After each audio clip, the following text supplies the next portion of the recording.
الله الحمد بخير. لله. انت الحمد سوداني لله. مقيم بمصر، أنا سوداني مقيم بمصر داير زواج. وداير مصرية.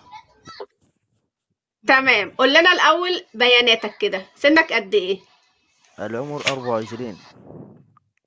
تمام. انت اعزب صح؟ قبل كده متزوج بس متوفي الله يرحمه. وعندك اولاد؟ لا متعلم؟ والله يا أخي الثانوية بس حدي الثانوية. تمام، ايه بتشتغل ايه؟ أعمال حرة. تمام، عندك شقة في مصر ايجار طبعا صح؟ مم. طيب، داير قول واحدة لي بقى تكون بالنسبة للعروسة. ما انا هقول لك تكون بالنسبة للعروسة بقى. بالنسبة تكون لسنها ملتزمة الاول، سنها دينيا. قد ايه؟ مم. السن تكون من 25 لفوق، ما تكون أقل.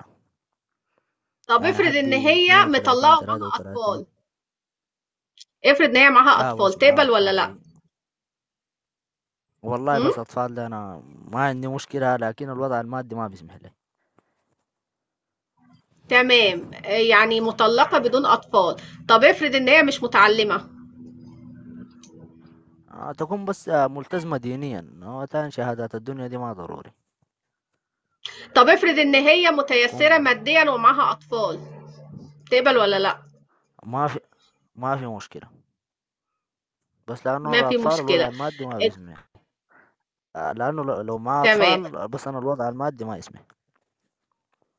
طب أنت أصلا من السودان من فين بقى؟ من الخرطوم ولا من أم درمان؟ لا من الجزيرة. من الجزيرة نفسها؟